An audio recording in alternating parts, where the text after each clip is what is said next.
Boleh. Bismillah. Assalamualaikum warahmatullahi wabarakatuh. Innal hamdalillah nahmaduhu wa nasta'inuhu wa nastaghfiruh wa na'udzu billahi min shururi anfusina wa min sayyiati a'malina. May yahdihillahu fala mudilla lahu wa may yudlil fala hadiyalah. Asyhadu an la ilaha illallah wa asyhadu anna Muhammadan abduhu wa rasuluh. Allahumma salli ala nabiyyina Muhammad wa ala ali Muhammad kama sallaita ala Ibrahim wa ala ali Ibrahim innaka Hamidum Majid. Ya ayyuhalladzina amanu taqullaha haqqa tuqatih wa la tamutunna illa wa antum muslimun. Ya ayyuhalladzina amanu taqullaha wa qulu qawlan sadida yuslih lakum a'malakum wa yaghfir lakum dhunubakum wa may yuti'illaha wa rasulahu faqad faza fawzan 'azima wa ba'd. Ayyuhal ikhwan rahimani wa rahimakumullah, saudara-saudari sekalian yang mudah-mudahan kita semua dirahmati oleh Allah Subhanahu wa taala. Saudara pendengar Radio Roja Darussalam Palembang dan sekitarnya, yang mudah-mudahan kita semua selalu diberkahi oleh Allah Subhanahu wa taala, diberkahi diri kita, umur kita, begitu pula keseharian kita, lingkungan kita, dan orang-orang yang kita temui. Kemudian mudah-mudahan Allah Subhanahu wa taala senantiasa melindungi kita dari semua kejahatan makhluk yang menginginkan keburukan kepada kita, dan kita minta tolong pada Allah Subhanahu wa taala agar Allah Subhanahu wa taala senantiasa melindungi kita, menjaga kita dari godaan atau gangguan bisikan dari syaitan, iblis, la'natullah alaihim. Saudara-saudari sekalian, insyaallah pada hari ini kita lanjutkan kajian kita membahas kitab Arba'una Haditsan fit Tarbiyati wal Manhaj, 40 hadis yang berkaitan dengan tarbiyah dan juga manhaj yang disusun oleh Syekh Sadlan, ya, Syekh Abdul Aziz As-Sadlan atau Syekh Abdul Aziz As-Sadhan, As-Sadhan. Baik, dan kita sudah masuki hadis yang ke-19 pada hari ini insyaallah. Kita masuki hadis yang ke-19. Untuk serial-serial sebelumnya dari hadis yang pertama sampai ke-18, silahkan bisa disimak atau ditonton di channel Kunci Kebaikan TV, dan alhamdulillah dari hadis yang pertama kita kajian dan diupload di YouTube, dan ini merupakan kenikmatan dari Allah Subhanahu wa taala. Kita bisa kembali mengulang, ya, bahkan terkadang saya sendiri mendapatkan manfaat ketika lupa sampai mana materi yang diajarkan, maka mengulang kembali pelajaran, ya, pelajaran yang telah ada, yang telah terekam, kemudian melanjutkan pelajaran yang berikutnya. Saudara-saudari sekalian, hadis ke-19 ini kita bacakan hadisnya. An Abi Kabsyah Al-Anmari, diriwayatkan dari Abu Kabsyah Al-Anmari radhiyallahu taala anhu, mudah-mudahan Allah meridhoinya, annahu qala Rasulullah sallallahu alaihi wasallam, bahwasanya dia berkata, Rasulullah sallallahu alaihi wasallam bersabda, "Thalathun uqsimu alaihinna", 3 hal yang saya bersumpah dengannya, ma naqasa malu 'abdin min sadaqatin, tidaklah berkurang harta seorang hamba min sadaqah, karena sedekah, wala zulima 'abdun mazlamatan sabara 'alaiha illa zadahu Allahu 'izzan, dan tidaklah seorang hamba dizalimi mazlamatan dengan suatu kezaliman, sabara 'alaiha,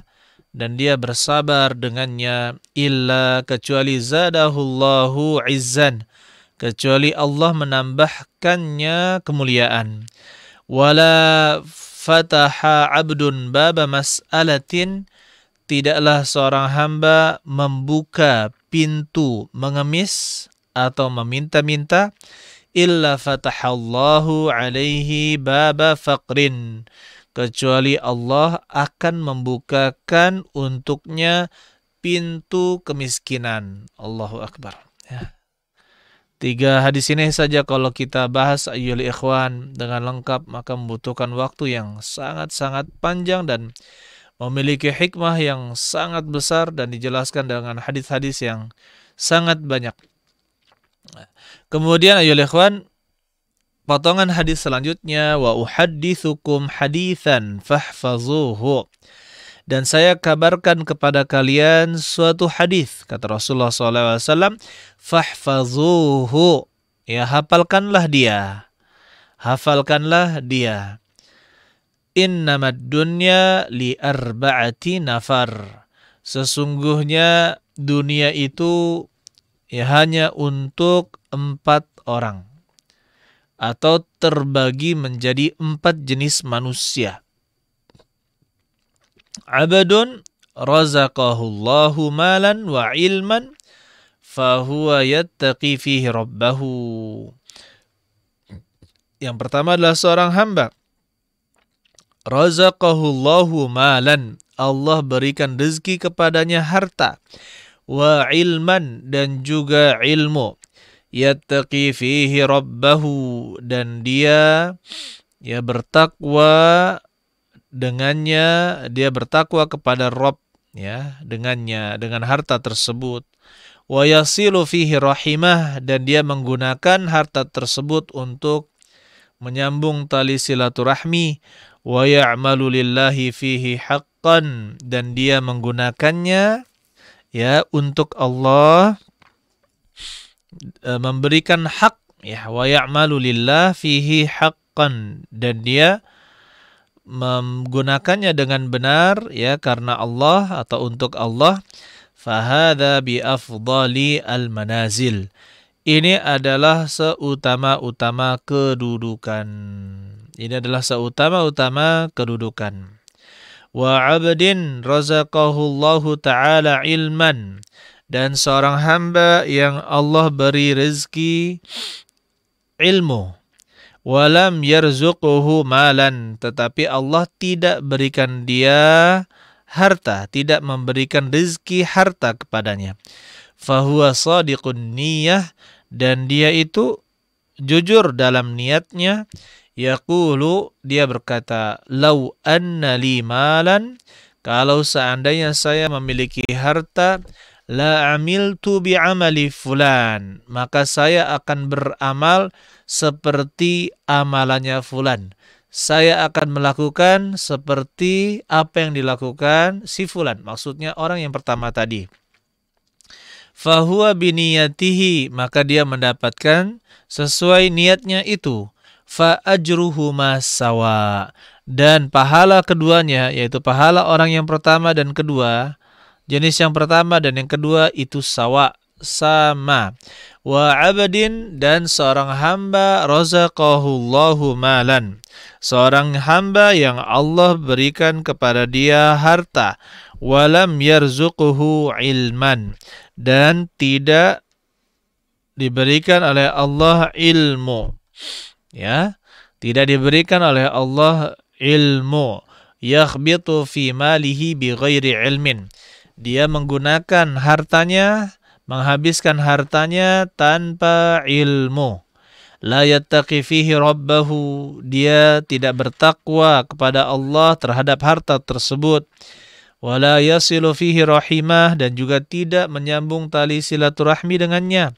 Wala ya'malu lillahi fihi haqqan, dan tidak menggunakan harta tersebut dengan benar karena Allah.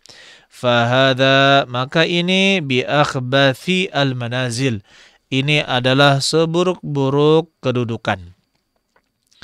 Wa abdun lam yarzuqhu Allahu malan wala ilma. Yang keempat adalah orang yang Allah, seorang hamba yang Allah tidak berikan kepadanya harta dan juga ilmu.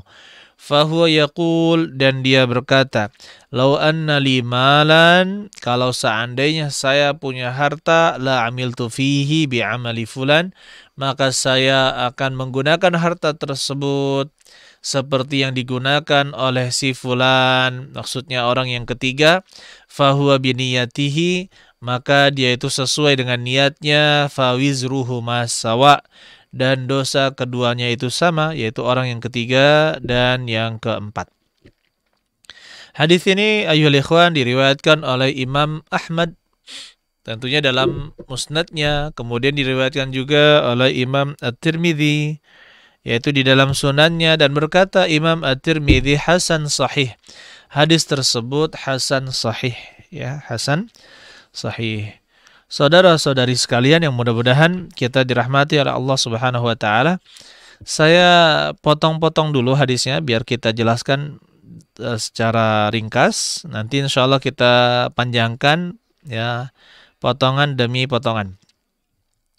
Yang pertama kata Nabi SAW, "Thalathun uqsimu alaihinna." 3 hal yang saya bersumpah dengannya. Maksudnya Nabi SAW bersumpah dan ini pasti terjadi. Ini apa? Ini tidak akan meleset. Nabi SAW memastikan hal tersebut karena ini merupakan jaminan dari Allah Subhanahu wa taala.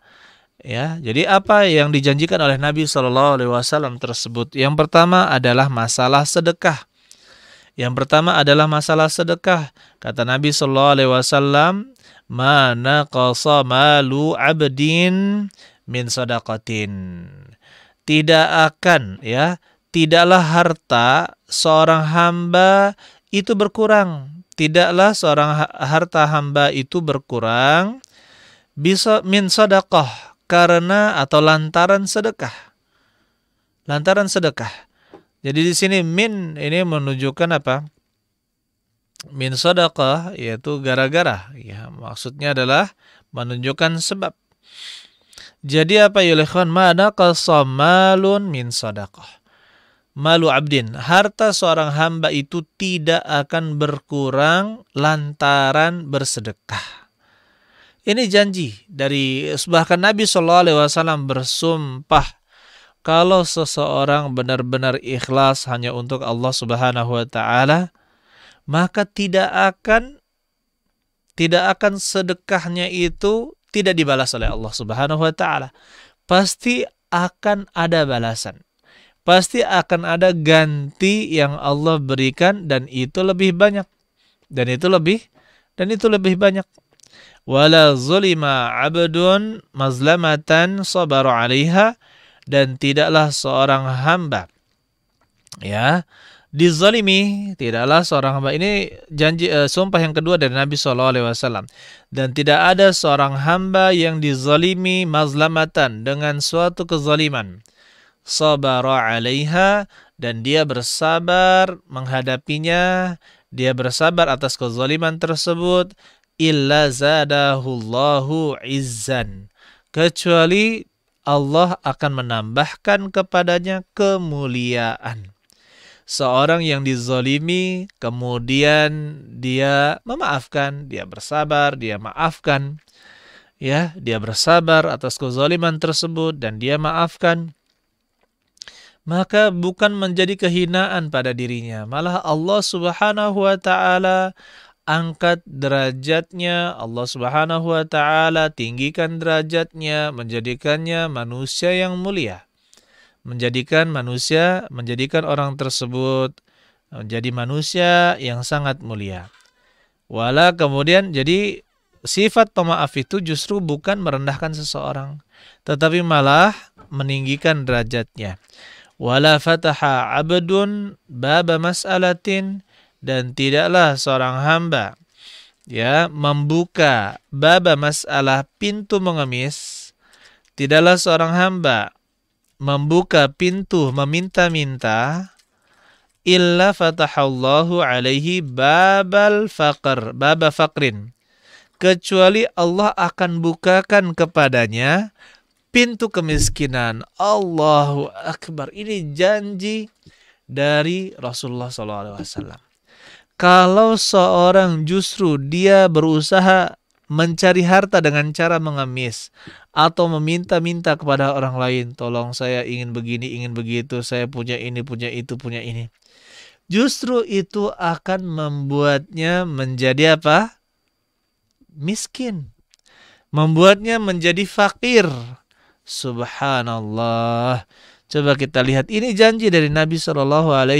Oleh karena itu, yang kita harus lakukan adalah apa?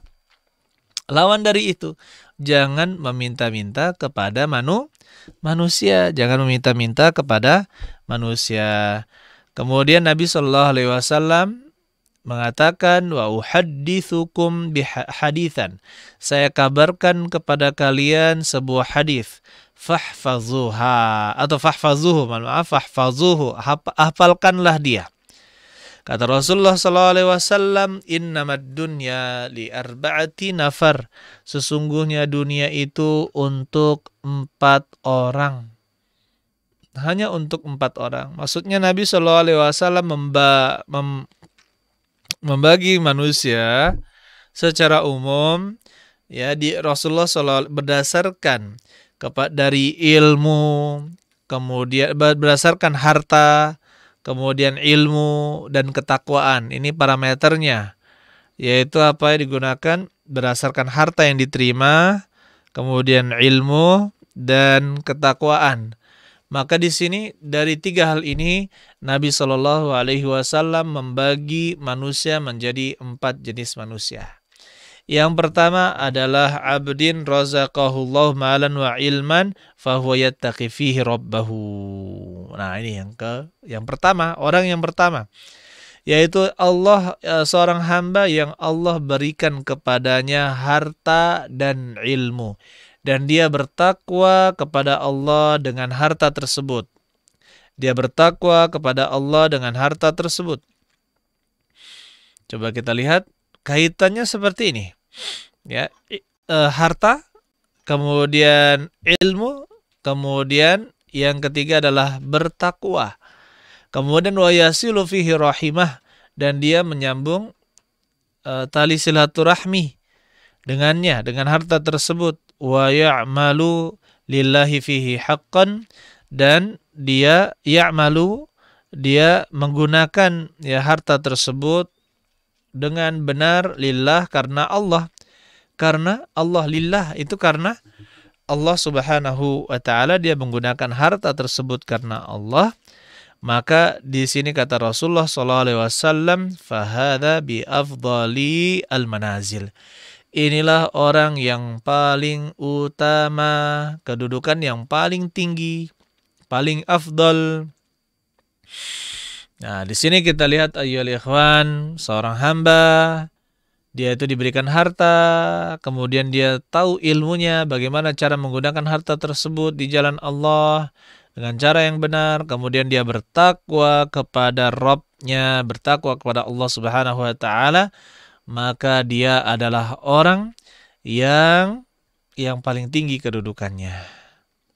Subhanallah. Kemudian di antara bentuk takwa adalah menyambung tali silaturahmi.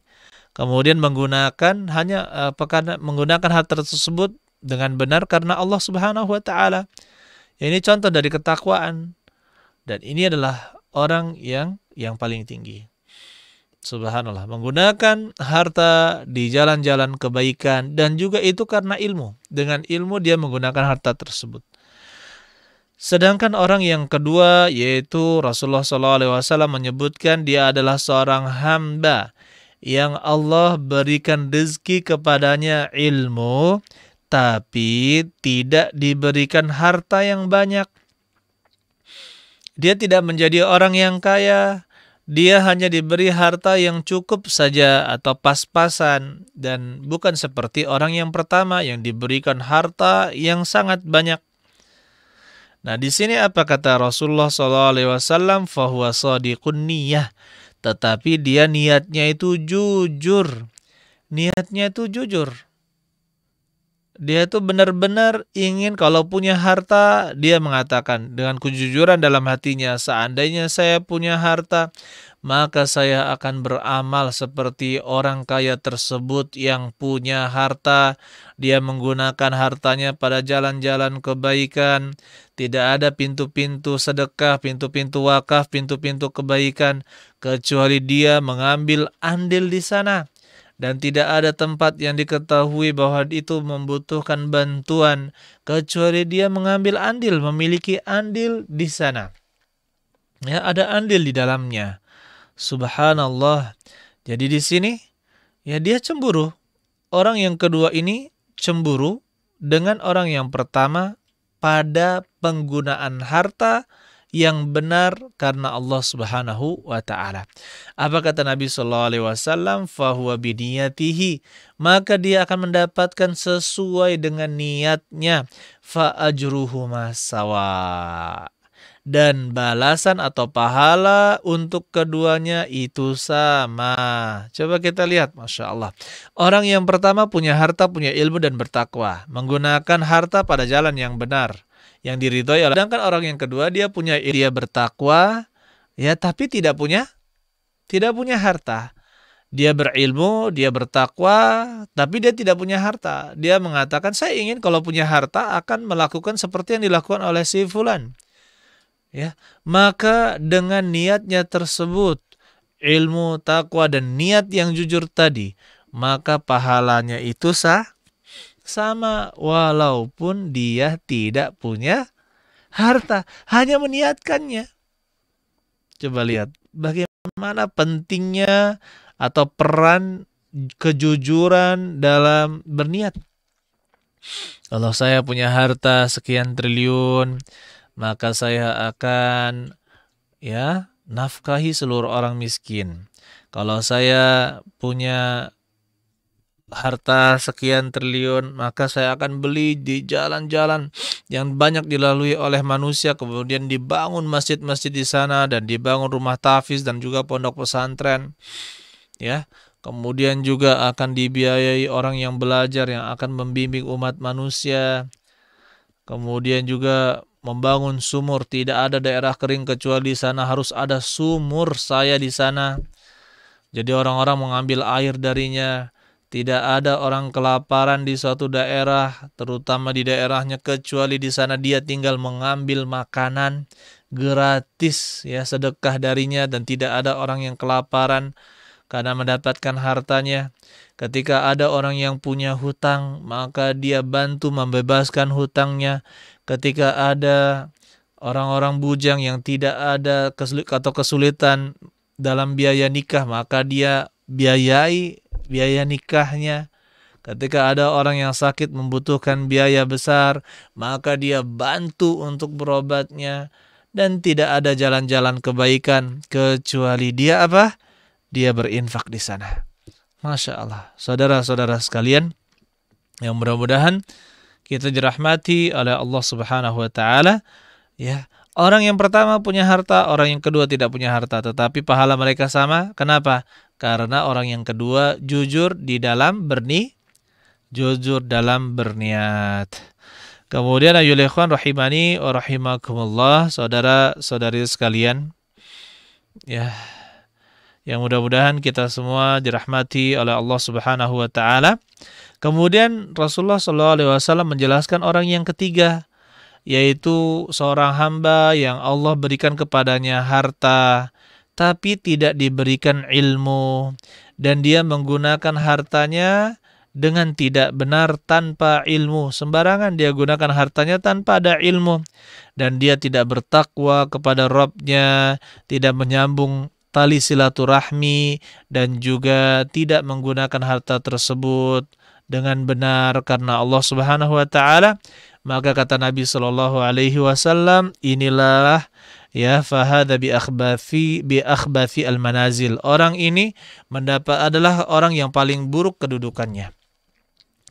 Jadi orang yang pertama diberikan harta tapi tidak diberikan ilmu dan dia tidak bertakwa. Tidak diberikan ilmu dan dia tidak bertakwa, hanya punya harta. Otomatis kalau seorang tidak berilmu, kemudian dia tidak bertakwa, maka akan menggunakannya secara sembarangan. Dan sembarangannya ini, ya, banyak yang mengarah kepada kemaksiatan. Contohnya membiayai kontes model, membiayai dangdutan besar-besaran, membiayai pesta kembang api besar-besaran, membiayai pesta anak muda-mudi yang tidak ada hijabnya, tidak ada, ya, katakanlah campur baur, pesta-pesta yang tidak berguna.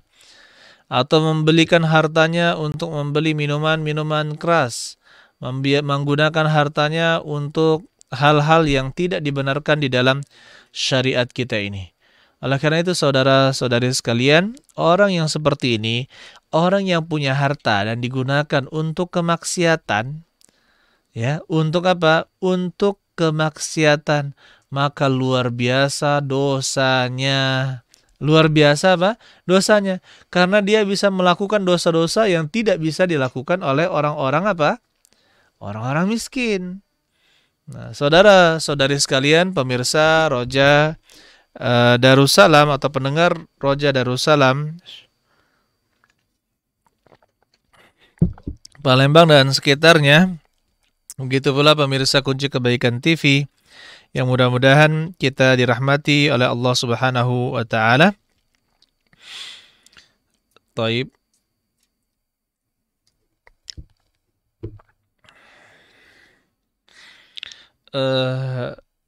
Di sini orang yang keempat. Orang yang keempat adalah orang yang tidak diberikan harta, tidak diberikan ilmu, dan tidak bertakwa. Coba. Tidak ada harta, tidak ada ilmu, tidak bertakwa. Tapi dia berkata, kalau saya punya harta, maka saya gunakan seperti orang yang ketiga. Orang yang punya harta tanpa ilmu dan tidak bertakwa. Subhanallah. Kelebihannya hanya berilmu, yang ini tidak berilmu. Tapi dia meniatkan seperti itu. Kalau saya punya harta, ya nanti saya traktir semua yang ada di gang ini, yang ada di desa ini untuk pesta minuman keras. Saya akan dirikan bandar judi. Markas judi yang sangat besar. Di situ ada koin-koin atau apalah itu untuk berjudi ala internasional katanya. Allah musta'an.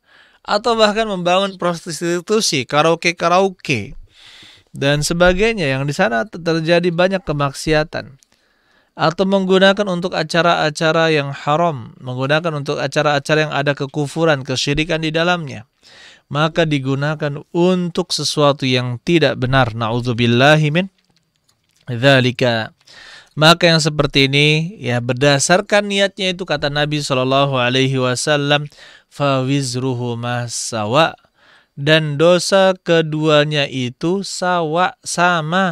Orang yang keempat dengan orang yang keberapa? Yang ketiga. Yang ketiga ini yang paling parah. Tetapi orang yang keempat itu adalah orang yang meniatkan seperti orang yang ketiga, maka dia itu ya dosanya sama. Subhanallah, na'udzubillahi min dzalika. Ayolah ikhwan rahimani wa rahimakumullah, saudara-saudari sekalian yang mudah-mudahan kita dirahmati oleh Allah Subhanahu wa taala. Sekarang saya jelaskan secara lebih rinci ke materi kita pada hari ini. Tapi sebelumnya saya umumkan dulu yang ingin bertanya pada hari ini, silahkan bertanya ke 0812 848 7088. Sekali lagi yang ingin bertanya bisa bertanya ke nomor 0812 848 7088. Ya, jadi sudah ada dua pertanyaan yang masuk, tetapi nanti saja ya 08 12 848 70 kemudian 88. Silakan yang ingin bertanya ya saudara-saudari pendengar. Ya, di sini ayyuhal ikhwan rahimani wa rahimakumullah, kita ambil di sini pertama Nabi SAW di potongan hadis yang pertama yang berbicara tentang tiga hal tadi, masalah sedekah, kemuliaan dan juga kemiskinan atau pintu kemiskinan, Nabi mengatakan salasun uqsimu alaihinna. Ya, tiga hal saya bersumpah dengannya. Kemudian di dalam potongan berikutnya wa uhadditsukum haditsan fahfazuhu. Saya akan mengabarkan kepada kalian sebuah hadis, hafalkanlah dia. Nah, di sini kita lihat bagaimana cara Nabi SAW berkomunikasi. Dan kita lihat bagaimana retorika Nabi SAW dalam berbicara. Begitu pula bagaimana Nabi SAW menarik perhatian. Menarik perhatian. Jadi kalau kita lihat uslub atau cara-cara Nabi SAW yang memberikan pengaruh atau cara berkomunikasi Nabi SAW ketika berhadapan dengan berbagai macam orang, maka kita akan mendapatkan berbagai macam keajaiban atau kita katakan keluar biasaan gitu ya. Bagi orang yang pernah belajar ilmu komunikasi dengan teori-teori yang dibuat oleh orang-orang kafir, ya, teori berkomunikasi, ya, yang sebenarnya dengan penelitian-penelitian, dengan adanya angket-angket yang dibuat kemudian menghasilkan suatu penelitian. Sebenarnya kita sudah memiliki Nabi Shallallahu Alaihi Wasallam yang tinggal kita mempelajari hadisnya dan kita tiru cara beliau berbicara. Kita tiru bagaimana cara beliau membuka pembicaraan. Kita tiru bagaimana Nabi SAW menghadapi si fulan, jenis orang seperti ini. Kita tiru bagaimana Nabi SAW berhadapan dengan si fulan. Kita tiru bagaimana cara berkomunikasi.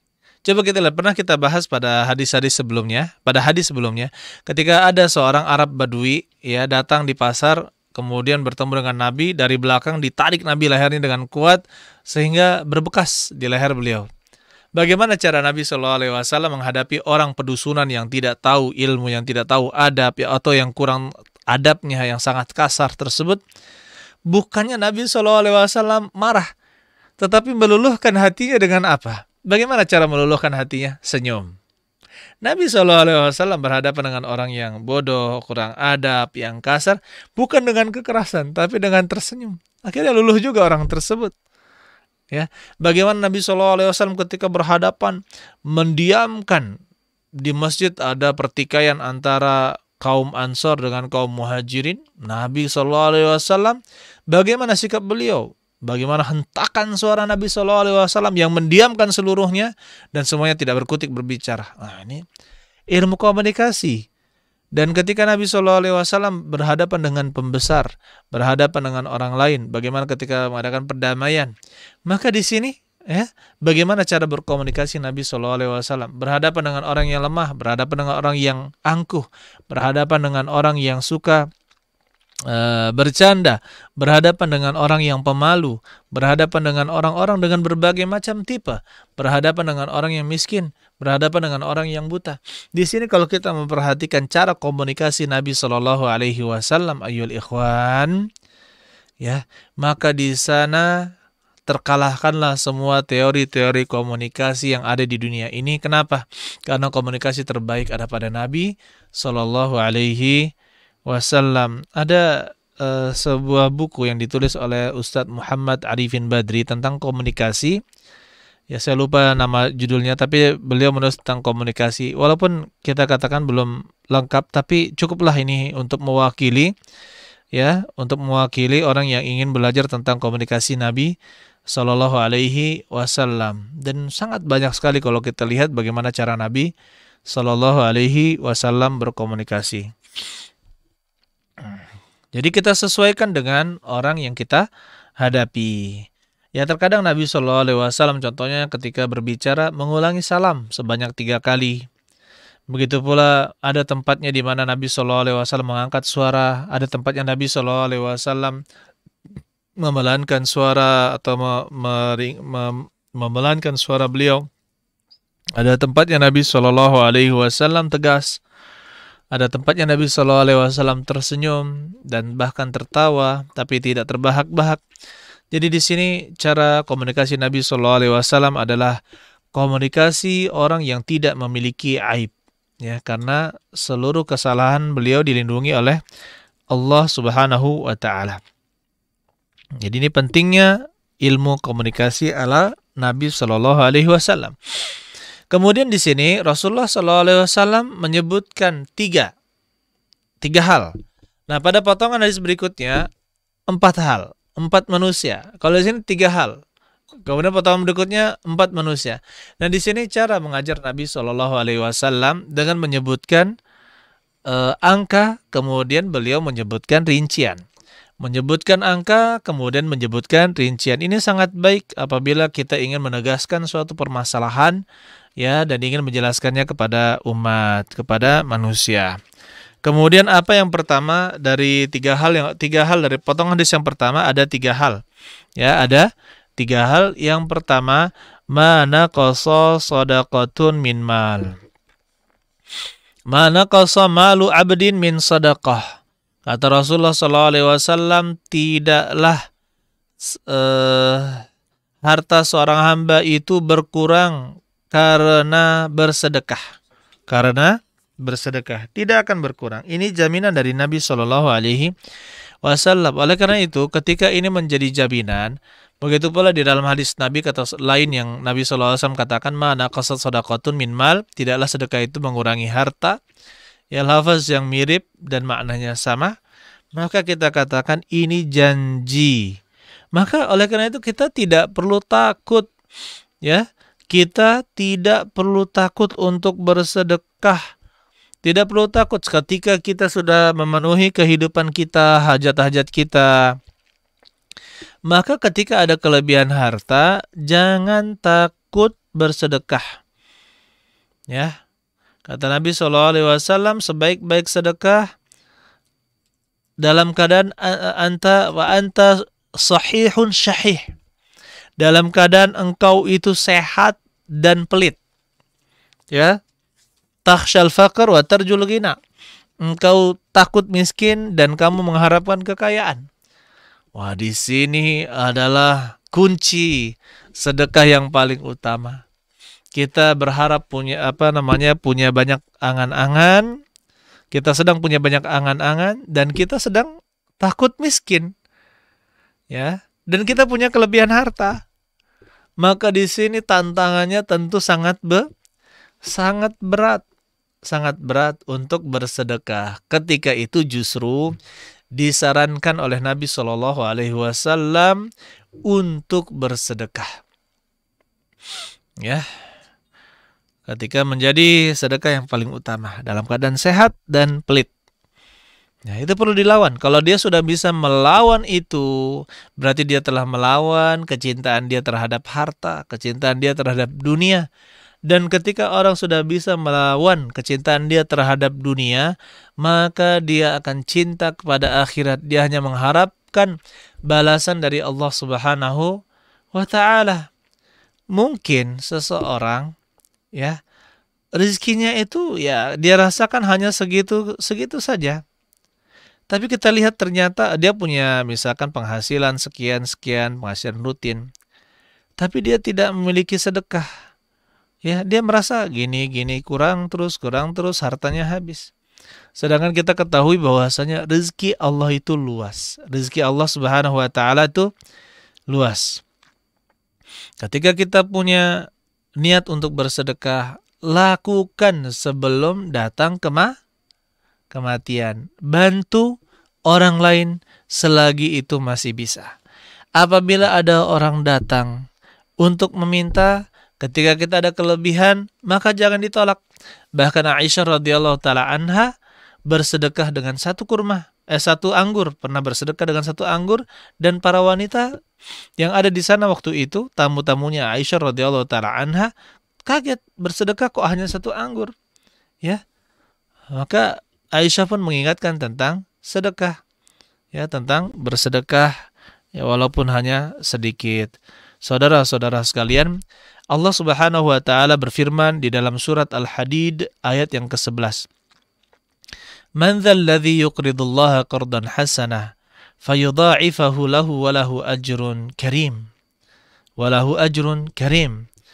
Siapakah itu, kata Allah? Masya Allah, Allah memuji. Siapakah itu orangnya yang dia telah meminjamkan kepada Allah pinjaman yang baik?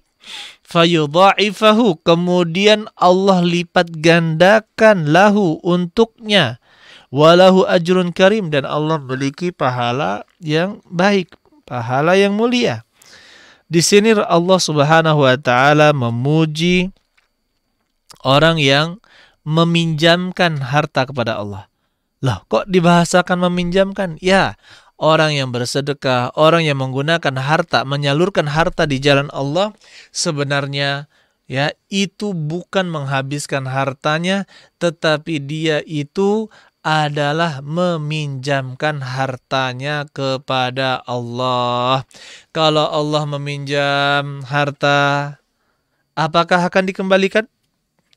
Apakah akan dikembalikan oleh Allah pinjaman Allah Subhanahu wa taala itu? Jawabannya ya. Bahkan apa? Balasan itu fayudha'ifahu lahu. Allah lipat gandakan dia, walahu ajrun karim.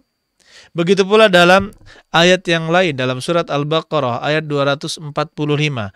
Allah katakan, "Man dzalladzi yuqridullaha qardan hasana?" Siapakah itu yang telah meminjamkan kepada Allah pinjaman yang baik? Fayudha'ifahu lahu, Allah lipat gandakan untuknya ad'afan katsirah, dengan berlipat ganda. Wallahu yaqbid wa yabsutu wa ilaihi turja'un. Dan Allah lah yang yaqbid wa yabsut, Allah menyempitkan dan melapangkan, wa ilaihi ya turja'un, kepadanya dan kepadanya lah kalian dikembalikan. Coba kita lihat ayo ikhwan. Cobalah seorang, misalkan ya banyak sekarang para bujang yang kekurangan harta. Para bujang yang kurang harta, ya Allah, gimana saya mau menikah tapi tidak ada harta. Bagaimana ini ya Allah? Coba, ketika punya makan sudah cukup, hidup sudah cukup, ya. Berikan harta tersebut di jalan Allah, entah ke masjid, entah membantu para santri atau membantu orang miskin. Ya, seperti tadi saya dikabarkan oleh tim peduli sesama, ada orang yang melahirkan tapi membutuhkan dana, kekurangan dananya 2 juta lebih. Subhanallah, teman-teman sigap, karena saya sibuk, saya serahkan, ya antum saja yang urus, tim PS, tim peduli sesama. Alhamdulillah disebar ke grup-grup. Ternyata ada satu orang, Ustadz, saya salurkan zakat saya 2,3 juta untuk ibu tersebut, full, tertutupi, tidak sampai 20 menit. Mungkin lamaan lamaan nge-share-nya, lamaan ngetiknya dan nge-share-nya. Alhamdulillah langsung tertutupi. Coba lihat bagaimana musara'ah, yaitu apa? Bersegera dalam mengejar kebaikan. Jadi memang terkadang orang itu menunggu-nunggu timing yang tepat gitu ya. Ketika bersedekah, timing yang tepat. Oh, ini waktunya. Wah, ini saatnya dibantu. Orang yang lagi melahirkan, kemudian kesulitan biaya, tentu dia sedang menantikan mungkin yang seperti itu, yang sangat membutuhkan ya. Dan dia menginfakkan hartanya. Subhanallah. Dan itu benar-benar terasa ya bagi orang yang membutuhkan. Saudara-saudari sekalian yang mudah-mudahan kita dirahmati oleh Allah Subhanahu wa taala.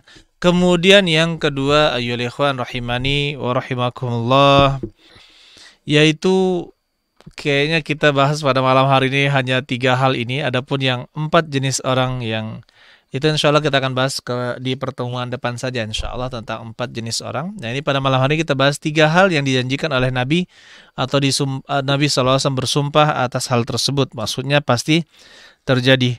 Silahkan kepada saudara-saudari sekalian yang ingin bertanya bisa ke 0812 848 7088 ya, mohon sebutkan nama dan juga asalnya. Ya, 0812 848 7088 yang ingin bertanya, silakan. Baik via SMS maupun WA.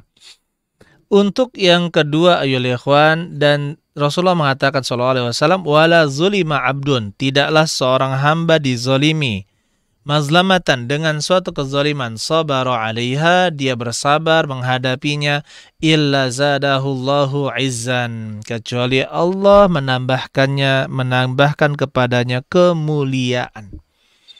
Justru bertambah kemuliaannya. Orang yang memaafkan setelah dia dizolimi, ya, itu mendapatkan kemuliaan. Ini juga seperti kata Nabi Shallallahu Alaihi Wasallam, wa ma zadallahu abdan bi'afwin illa izzan. Tidaklah Allah menambahkan kepada seseorang dengan sifat pemaafnya kecuali izzan, kecuali yaitu kemuliaan. Allah tambahkan kemuliaannya. Bukan malah dia menjadi orang yang hina. Tidak. Allah Subhanahu wa ta'ala sebutkan. Allah Subhanahu wa ta'ala sebutkan di dalam Al-Quran. Wa an ta'fu aqrabu littaqwa. Engkau memaafkan itu lebih dekat dengan ketakwaan. Ya. Oleh karena itu, ya ikhwan, ketika kita dizalimi oleh seseorang, maka kita minta pahala kepada Allah Subhanahu wa ta'ala. Ya sudah, tidak mengapa dia berbuat zalim. Ya, tidak mengapa dia berbuat zalim, saya maafkan dan juga saya tidak akan tuntut di akhirat. Maka yang seperti ini dia telah mengerjakan pahala yang sangat besar dan bukan kehinaan yang dia dapat, malah dia akan diberikan kemuliaan oleh Allah Subhanahu wa ta'ala. Jika Allah tidak menjadikannya tinggi di mata manusia di dunia, maka Allah akan tinggikan derajatnya di akhirat nanti di hadapan para makhluknya. Saudara-saudari sekalian yang mudah-mudahan kita dirahmati oleh Allah Subhanahu wa ta'ala. Rasulullah SAW juga menyebutkan, man kazama ghaizan, barang siapa yang menahan emosinya yang memuncak, wa huwa yaqdiru, dan dia mampu untuk melampiaskannya, ya, maka Allah akan seru dia, Allah akan puji dia di hadapan seluruh makhluk, di hari kiamat. Allah banggakan dia. Allah banggakan orang yang bisa menahan amarahnya, menahan emosinya, padahal dia mampu untuk melampiaskannya. Justru Allah Subhanahu wa ta'ala mengangkat derajat orang tersebut. Kezaliman itu sangat banyak, ayyuhal ikhwan, baik pada agama seseorang. Contohnya, ya, banyak orang mencela agama, orang-orang yang menjalankan sunnah, menjalankan ajaran Islam dengan baik dan benar, dicela agamanya. Begitu pula dari orang-orang yang non-Islam mencela agama Islam. Maka di sini kita bersabar. Begitu pula ada orang menyakiti diri kita, ya, menyakiti diri kita atau bahkan ya kita katakan menyakiti kita. Nah, di sini atau meracuni kita, tapi alhamdulillah kita selamat misalkan, atau ada yang menghina kehormatan kita, menuduh kita melakukan hal-hal yang tidak benar, misalkan difitnah, kalau bahasa kita difitnah, atau misalkan ada yang mengambil harta kita dengan cara yang zalim, maka ya ikhwan, ya, ada beberapa hal yang dilakukan oleh manusia dan saya sebutkan hukumnya.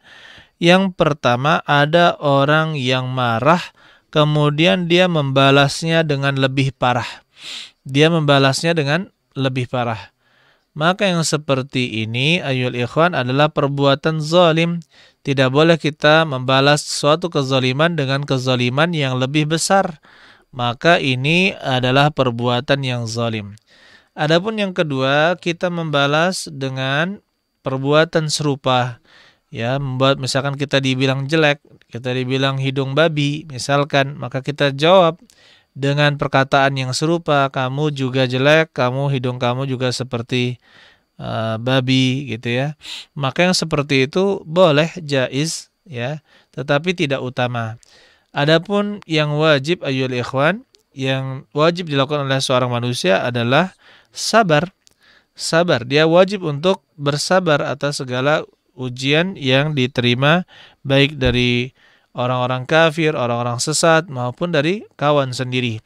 Begitu pula yang terbaik atau amalan yang terbaik dalam menghadapi kezaliman orang lain adalah apa? Memaafkan dan mencari pahala di sana. Memaafkan dan mengharapkan ganjaran dari Allah Subhanahu wa ta'ala.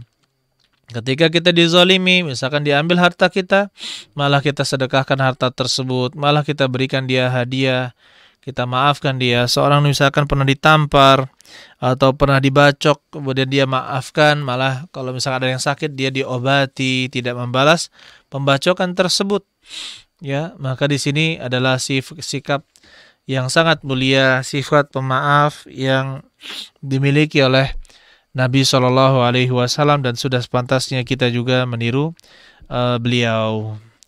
Kemudian ayolah ikhwan rahimani wa rahimakumullah. Dari hadis ini kita bisa juga memahami bahwasanya orang yang bersabar itu kedudukannya sangat tinggi, ya, kedudukannya sangat tinggi. Dan orang yang bersabar dan memaafkan itu adalah orang yang mulia, bukanlah orang yang hina. Orang yang memaafkan itu bukanlah orang yang hina, tetapi orang yang mulia.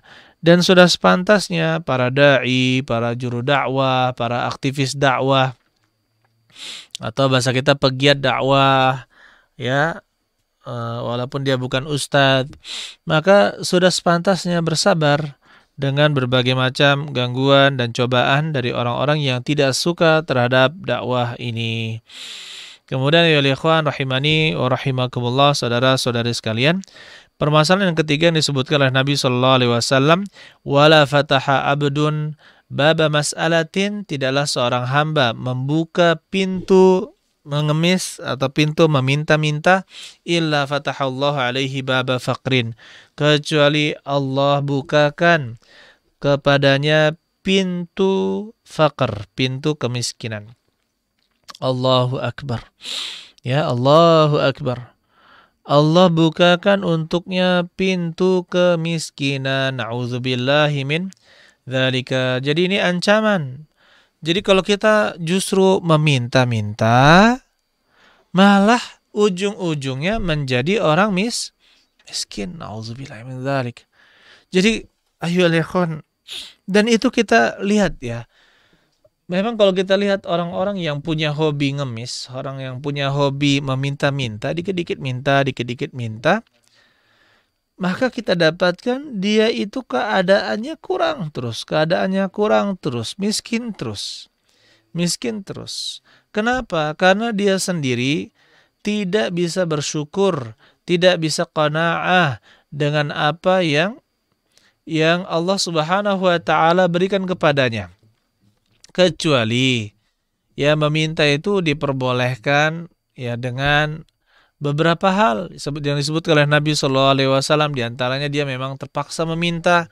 Dia misalkan rumahnya tiba-tiba kebakaran, habis hartanya, kemudian dia tidak punya apa-apa, maka dia meminta untuk bisa menafkahi dirinya. Ya, kemudian tapi ketika dia sudah cukup, dia bisa berusaha, maka dia berhenti dari meminta-minta. Berarti memang dia dalam keadaan benar-benar butuh. Atau misalkan dia miskin, kemudian dia meminta kepada sultan, kepada pemerintah, atau kepada amil zakat agar diberikan bagian dari jatah dia karena dia miskin. Maka kalau dia meminta kepada amil zakat atau kepada pemerintah, maka tidak menjadi masalah. Ya, tidak menjadi masalah. Tapi kalau dikit-dikit dia sukanya minta-minta, ingin punya motornya mau di-upgrade, minta uang ke sana sini, maka selalu jadinya miskin. Tidak pernah puas dan selalu dirinya terlihat miskin, bahkan dia memandang dirinya juga miskin. Nauzubillahi min dzalika. Oleh karena itu ya ikhwan, jangan buka pintu meminta-minta. Cukupkanlah dengan apa yang ada, dan Allah Subhanahu wa taala akan memuliakan seseorang. Kata Rasulullah sallallahu alaihi wasallam, "Wazhad fima fi aidin nas yuhibbakan nas." Dan tidak usah mengharapkan atau jangan meminta apa yang ada jangan kamu harapkan apa yang ada di tangan-tangan manusia, maksudnya harta manusia, jangan kamu harapkan. Yuhibbakan nas, maka manusia akan mencintai kamu. Ya, maka manusia akan mencintai kamu karena memang tabiat dari manusia itu mencintai harta. Kalau misalkan diusik hartanya, maka banyak manusia yang tidak siap untuk diusik hartanya. Dia akan benci kepada orang tersebut. Kenapa sih dia minta-minta? Kenapa dia ngambil? Kenapa dia meminta-minta? Nah, maka seperti ini ya ikhwan, ya menjadikan orang tidak akan cinta kepadanya. Tetapi ya ikhwan, kalau kita benar-benar seorang hamba itu menahan dirinya dari meminta-minta, bahkan tidak pernah dia meminta-minta. Dan dia ketika berkeluh kesah, dia keluh kesahkan hanya kepada Allah. Dan jika dia kurang, maka dia berusaha. Dia akan berusaha. Ya, saya ingat subhanallah, mungkin saya sering banyak ya kalau kita lihat dalam dunia nyata saja ya. Banyak kalau kita lihat para guru ngaji ya, para guru-guru ngaji, ngaji TPA atau zaman dahulu sebelum ada Iqra itu apa? Tarutan apa? Turutan. Ada turutan. Itu walaupun metode itu menurut saya sulit ya. Saya nggak bisa-bisa dulu belajar turutan.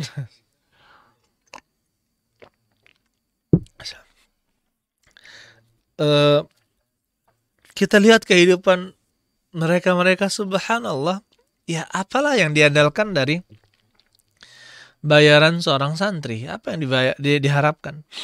Tetapi kita lihat subhanallah dia bisa berusaha, misalkan dia bekerja, dia jual ini, dia jual itu, atau dia mungkin bertani, atau mungkin dia berdagang, ya. Misalkan orang yang jadi guru ngaji, kita lihat subhanallah dia tidak berpangku tangan, tidak mengemis-ngemis kepada orang tua santri, orang tua murid-muridnya. Dia ternyata berusaha jualan es misalkan, jual es cendol, kemudian jualan buah misalkan, atau bahkan jualan ikan, atau mengantarkan ini, mengantarkan itu. Hari-harinya dipenuhi dengan, Masya Allah, yaitu apa? Amalan saleh. Hari-harinya dipenuhi dengan amalan saleh dan dia tidak berpangku tangan kepada manusia. Ya, tidak berpangku tangan kepada manusia dan Allah memberikan kemuliaan pada dirinya. Ya, memberikan kemuliaan pada dirinya.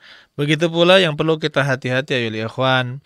Apabila ada dai yang suka mengemis, suka meminta-minta kepada pemerintah, kepada penguasa, maka ini harus berhati-hati. Ya, ini harus berhati-hati. Tidak sepantasnya orang yang dikenal dengan keilmuan, dia mudah untuk meminta, mudah meminta-minta. Maka di sini ya ikhwan, ya, kita punya kehormatan diri. Kata Rasulullah SAW, wa izzuhu fa inna syarafal mu'min qiyamuhu bil-lail, sungguhnya kemuliaan seorang muslim itu terletak pada salat malamnya, wa izzuhu, dan kemuliaannya istighna'uhu 'anil nas, terletak pada tidak berharapnya dia kepada manusia. Allah alam bisawab. Jadi ini pada potongan pertama ini yaitu tentang jangan takut untuk bersedekah ya ketika kita sudah cukup. Kemudian yang kedua, ketika kita dizalimi, maka yang paling utama adalah bersabar dan mengharapkan pahalanya dari Allah Subhanahu wa taala. Dan yang ketiga, jangan pernah meminta-minta atau mengemis kepada orang lain. Justru itu akan membuka pintu kemiskinan bagi kita. Nauzubillahi min dzalik, kecuali ya betul-betul terpaksa, betul-betul tidak ada jalan keluar lagi. Ya, kemudian atau kita meminta kepada amil zakat atau amil zakat atau misalkan pemilik pengurus badan sosial misalkan seperti itu, ya, maka itu tidak menjadi masalah. Allah alam, jika betul-betul kita membutuhkan dan kita tidak bisa berusaha. Tapi yang paling utama ya ikhwan, kalau kita kuat, kita mampu bekerja, maka jangan di rumah. Jangan di rumah, tetapi bekerja, carilah pekerjaan yang halal, ya, carilah pekerjaan yang halal dan itu sangat banyak. Tadi ada Masya Allah ketika bercerita ya dengan teman di kantor tadi, ya, ada celetukan. Banyak orang yang bilang bahwa zaman sekarang ini cari yang halal, yang haram aja sulit, apalagi yang halal katanya. Subhanallah. Ya, ada yang mengatakan cari yang haram saja sulit, apalagi yang halal. Allah musta'an, ini termasuk buruk sangka kepada Allah Subhanahu wa taala. Nah, dia bilang seperti teman kita mengatakan, ya, kalau kita belajar, benar-benar kita berhijrah dan kita belajar, beliau mengatakan justru bingung, banyak sekali jalan-jalan rezeki itu yang halal. Kenapa harus mencari yang haram? Kenapa? Allah sudah bukakan pintu hidayah, Allah sudah bukakan pintu hijrah, Allah bukakan pintu ilmu. Jadi dengan demikian, Ya, bingung sampai milih jalan yang halal itu sangat banyak. Kenapa harus mencari rezeki yang haram? Allah alam bisawab. Kita silakan yang ingin bertanya 0812 848 7088. Ada pertanyaan dari ikhwan di Palembang. Assalamualaikum Ustadz. Waalaikumsalam. Ketika baru hijrah, pelajaran mana yang lebih dahulu mesti kami pelajari? Mohon diperhatikan 3 hal yang harus dipelajari. Yang pertama, pelajaran yang harus dipahami adalah pembatal-pembatal keislaman. Pembatal-pembatal keislaman. Ini yang pertama. Apa saja yang bisa membatalkan keislaman seseorang? Jangan sampai seorang itu keluar dari agama Islam. Jangan sampai seseorang itu keluar dari agama Islam. Ini dulu yang pertama kali dipelajari. Dia pelajari hal-hal yang bisa mengeluarkan seorang dari agama Islam, jadi dia tidak terjatuh ke dalamnya. Nah, yang pertama ya. Yang pertama. Yang kedua, apa yang dia pelajari? Dia pelajari rukun iman dan rukun Islam. Rukun iman yang 6, rukun Islam yang 5. Ini dia pelajari secara umum. Seperti apa sih rukun iman? Iman kepada Allah, iman kepada malaikat, iman kepada Rasul, iman kepada kitab kepada Allah, iman kepada hari akhir, iman kepada takdir yang baik dan buruk. Dia pelajari dulu, dasar-dasarnya saja dulu. Pelajari dengan dalil, tentunya dengan dalilnya. Kemudian yang rukun Islam dia pelajari 2 kalimat syahadat, makna 2 kalimat syahadat itu apa, kandungannya itu apa yang harus dilakukan dengan 2 kalimat syahadat tersebut. Kemudian yang kedua dia sholat, bagaimana belajar tentang sholat, tata cara sholat, bagaimana berzakat, ketika dia wajib berzakat, bagaimana dia berhaji, bagaimana dia berpuasa di bulan Ramadan, kemudian dia bagaimana berhaji kalau dia punya harta untuk berhaji. Ya, dia pelajari ilmu tentang haji kalau dia mau berangkat pergi berhaji. Maka seperti ini yang kedua. Yang pertama tadi tentang pembatal-pembatal keislaman, yang kedua adalah tentang rukun iman dan rukun Islam. Dan yang ketiga ya ikhwan, pelajari apa saja yang wajib dilakukan di dalam agama Islam ini. Apa sih yang harus dilakukan? Apa yang wajib kita lakukan? Dan apa yang harus ditinggalkan? Ketika kita mengerjakannya, maka kita mengerjakan sesuatu yang haram. Jadi kewajiban dan yang haram. Kewajiban kita pelajari dan kita bagaimana mengerjakannya, sedangkan yang haram kita pelajari bagaimana caranya kita meninggalkan yang haram tersebut. Ketiga hal ini, ayo ikhwan, ya, ketiga hal ini, yang pertama pembatal keislaman, yang kedua adalah rukun iman dan rukun Islam, dan yang ketiga pelajaran tentang apa yang wajib dan apa yang haram. Ini dipelajari oleh orang-orang yang baru berhijrah atau orang-orang yang baru mempelajari Islam atau orang-orang yang baru masuk ke dalam agama Islam, ya, mu'alaf.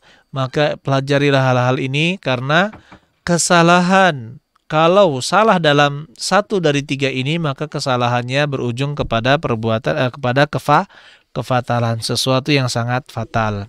Allah alam bisawab. Kemudian selanjutnya ada pertanyaan dari Fulanah di Palembang. Taib.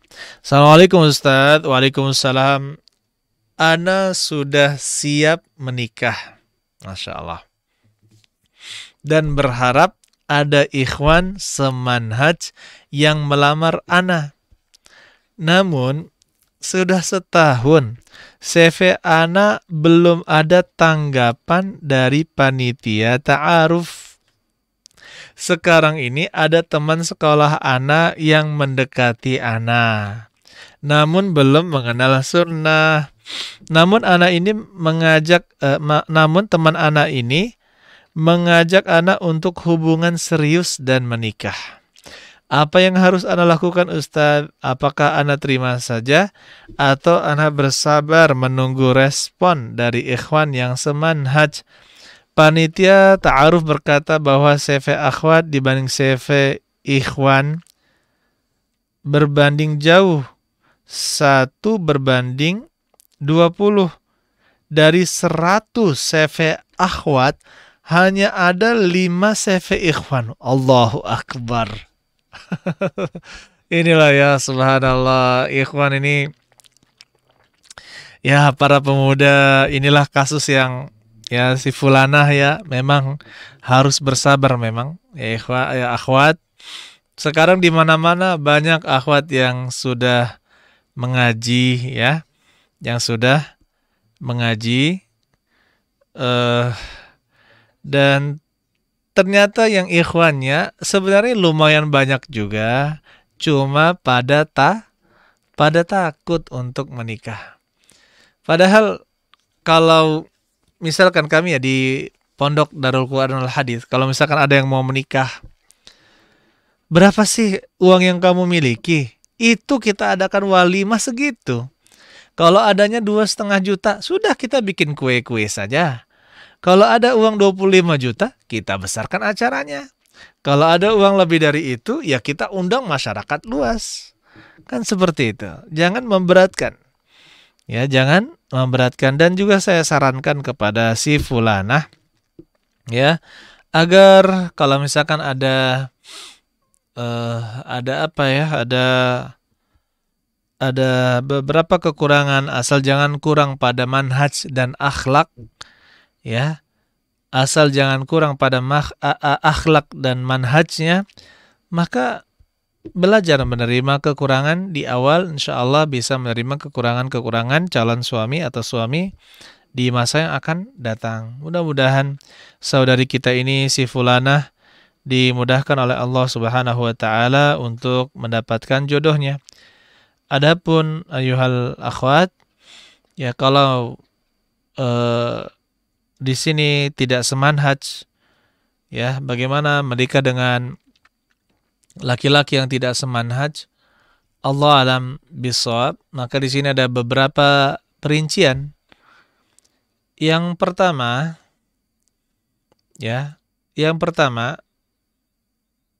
sebisa mungkin memang dihindari. Sebisa mungkin untuk dihindari. Ini kalau misalkan ya seorang wanita bisa lebih bersabar menantikan. Dia bisa bersabar menantikan jodohnya sampai datang saudara atau calon suaminya yang bermanhaj sama, bermanhaj ahlussunnah wal jamaah ala fahmi salafil ummah, sesuai dengan pemahaman salaf. Tetapi kalau kondisi yang kedua dia benar-benar takut, seorang wanita syahwatnya sudah sangat tinggi dan dia takut jatuh kepada perbuatan zina, karena juga ada wanita yang memiliki syahwat yang sangat tinggi, tidak hanya ya memang walaupun kita katakan tidak sebesar laki-laki, atau misalkan godaan sangat besar ya untuk wanita tersebut. Karena saya juga pernah ditanya tentang wanita jenis ini, yaitu dia syahwatnya sangat tinggi, ya, syahwatnya sangat tinggi. Bagaimana yang jelas ada wanita yang sangat syahwatnya itu sangat tinggi dan dia berat apabila menahan dirinya kalau tidak menikah. Ya, maka kita katakan Allah alam bisawab. Ya, daripada terjatuh pada perbuatan zina, maka kita katakan boleh menikah dengan yang tidak semanhaj, tapi dengan syarat bahwa laki-laki tersebut ya tidak akan menghalanginya untuk terus mengamalkan sunnah dan belajar sunnah. Ya, tidak menghalanginya untuk belajar sunnah dan mengamalkan sunnah. Ini dibuat perjanjian dari awal kepada laki-laki yang ingin menikahinya. Dan kalau misalkan ada seorang bisa membuat syarat yang lebih baik, seperti dia harus mempelajari juga, mau belajar manhaj salaf, mau mempelajari sunnah, memberikan persyaratan seperti itu, maka itu lebih baik ya. Allah alam bisawab. Jadi dari awal diberikan penekanan kalau memang takut terjatuh pada perbuatan zina, apalagi di zaman sekarang ini fitnah tidak hanya para lelaki, ya bahkan survei di tahun 2019-2020, ya Allah alam bisawab, yang saya baca justru peminat peminat website yang blue film, blue clip, itu lebih lebih besar dari para wanita sekarang ini. Allah alam masalah kebenaran itu atau benar apa tidak, tapi ini yang saya baca dari suatu berita. Tetapi setidaknya ini juga memberikan, kalaupun tidak begitu besar, tapi kan memberikan dampak, berarti ada perubahan. Ada perubahan bahwa wanita zaman sekarang ini juga ya syahwatnya juga besar. Maka saya tidak tahu kondisi fulanah yang bertanya ini mana keadaannya. Ya tapi kalau misalkan masih bisa bersabar, ya syahwatnya juga masih terkendali, maka bismillah ya, banyak berdoa kepada Allah Subhanahu wa taala. Mudah-mudahan ada laki-laki bermanhaj salaf yang bersedia melamar anti, tetapi ingat ya, di tengah sedikitnya ikhwan yang berani maju dan banyaknya akhwat yang menawarkan, maka jangan jangan menjual mahal. Kalau misalkan dia adalah yang bermanhaj salaf, multazim, ya dia taat beribadah, kemudian juga memiliki akhlak yang baik, maka kekurangan-kekurangan lain seperti kurang dalam wajah, kurang dalam harta, atau kurang dalam penampilan, maka itu bisa dimaafkan. Itu bisa dimaafkan. Allah alam bisawab. Terkadang ada seorang wanita putih ya ingin mencari yang seimbang, cuma yang mau melamar dia pun juga jarang, karena yang laki-laki pada takut menikah. Akhirnya datang yang agak hitam atau malah hitam gitu ya. Hitam, wajahnya pas-pasan, tetapi Masya Allah ketika didengar ilmunya, kemudian akhlaknya, adabnya, ibadahnya bagus, ya maka maafkanlah hal-hal yang lain, karena orang yang saleh itu ya sangat lebih dibutuhkan daripada hanya sekedar wajah dan yang lainnya. Ya Allah alam bisawab. Tidak hanya sekarang ini laki-laki yang dikatakan fazfar bidzatid din, taribat yadak, pilihlah yang ada agamanya. Tidak, itu laki-laki saya tidak, tetapi juga wanita juga ya memikirkan tentang agama seseorang. Ya Allah alam bisawab. Saya rasa cukup pertemuan kita pada malam hari ini, dan dua pertanyaan tadi Masya Allah luar biasa menurut saya, sangat bermanfaat, dan juga ini kepada para bujang. Saya sampaikan kepada para pendengar ya, untuk para bujang, bismillah. Ya, tidak perlu menunggu untuk mapan. Tidak perlu menunggu untuk mapan. Untuk menikah. Kalau benar-benar jujur, ya kecuali tidak punya syahwat. Ini hal yang lain. Kalau sudah benar jujur, mampu bekerja, mampu berusaha, maka bismillah tawakkaltu 'ala Allah, majulah dengan minta keridhaan Allah, tawakal kepada Allah, maka insyaallah semuanya akan dimudahkan oleh Allah Subhanahu wa taala. Thalathun haqqun 'alallahi aunuhum, 3 orang yang pasti Allah bantu mereka. Wan nakih yuridul afaf, salah satunya adalah orang yang ingin menikah, yang ingin menjaga kehormatan dirinya atau menjaga dirinya dari perbuatan dosa. Maka insya Allah akan dibantu oleh Allah Subhanahu wa taala. Oh, mungkin Ustadz nanti gimana kalau saya pergi ke fulanah ternyata ditolak, cari yang lain. Ke fulanah menolak saya gara-gara saya miskin, cari yang lain. Kan banyak pilihan. Kalau misalkan tadi 1:20 ya, yang daftar 5 cowok, 100 cewek, berarti 1:20. Masa dari 1 sampai 20 itu tidak ada? Ganti-gantian, pilih satu yang mau menerima apa adanya. Ya, kemarin kita adakan acara walimah hari Ahad, ya baru kemarin ini. Ada pesan dari yang pengantinnya, ya carilah wanita yang bisa menerimamu apa adanya, katanya. Masya Allah, saya bilang luar biasa ya. Atau ya, dan itu ada.